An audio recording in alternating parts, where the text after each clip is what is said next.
കേരളത്തിലെ excise department വമ്പൻ ലേലത്തിന് ഒരുങ്ങിയിരിക്കുകയാണ്.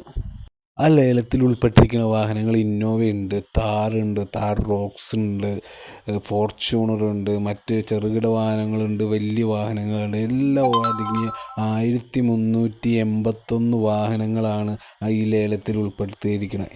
പലതരം കേസിൽ പിടിച്ച പല ടൈപ്പ് വാഹനങ്ങളാണ് സർക്കാർ ലേലത്തിൽ വച്ചിരിക്കുന്നത്. അബ്കാരി കേസുകളിലും NDPAS കേസുകളിലും പിടിച്ചെടുക്കപ്പെട്ട 1381 വാഹനങ്ങളാണ് നിലവിൽ ലേലത്തിൽ വയ്ക്കാൻ ഉദ്ദേശിച്ചിരിക്കുന്നത്. ഇതിൽ ഉൾപ്പെട്ടിരിക്കുന്നതിൽ ആഡംബര വാഹനങ്ങളടക്കം ഇരുചക്ര വാഹനങ്ങൾ വരെ നിലവിലുണ്ട്. NDPAS കേസുകളിൽ കോടതി അനുമതി നൽകിയ വാഹനങ്ങൾ മാത്രമാണ് ലേലത്തിൽ വയ്ക്കാൻ ഉദ്ദേശിച്ചിരിക്കുന്നത്. ഓൺലൈനായി നടത്തിയിരുന്ന ലേലത്തിൽ ഒരുപാട് ആളുകൾ പങ്കെടുക്കാത്തതിനെ തുടർന്നാണ് ഓഫ്ലൈനായി ലേലം നടത്താനായി കോടതി നിർദ്ദേശിച്ചത്. ഇതിനെ തുടർന്ന് 14 ജില്ലാ ആസ്ഥാനങ്ങളിലാണ് ലേലം നടത്താൻ തീരുമാനമായത്.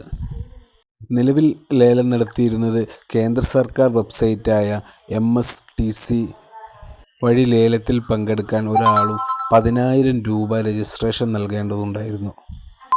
അതിൻ്റെ കൂടെ GSTയും നൽകണമായിരുന്നു. അതുകൊണ്ട് അധികം ആളുകൾ ഈ ലേലത്തിൽ പങ്കെടുക്കാൻ താൽപ്പര്യപ്പെട്ടിരുന്നില്ലായിരുന്നു.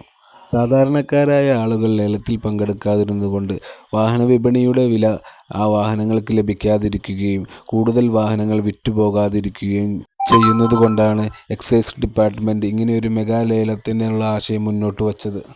എക്സൈസ് കമ്മീഷണറും കൂടാതെ പൊതുമരാമത്ത് എക്സിക്യൂട്ടീവ് അസിസ്റ്റൻ്റ് എഞ്ചിനീയറും ധനവകുപ്പ് പ്രതിനിധിയും നികുതി ജോയിൻറ്റ് സെക്രട്ടറിയും ഉൾപ്പെടുന്ന ഒരു സമിതിയാണ് ലേല നടപടികൾ നിയന്ത്രിക്കുന്ന ആളുകൾ. ജില്ലാ ആസ്ഥാനങ്ങളിൽ ഡെപ്യൂട്ടി കമ്മീഷണറുടെ നേതൃത്വത്തിലായിരിക്കും ലേല നടപടികൾ നടക്കുക.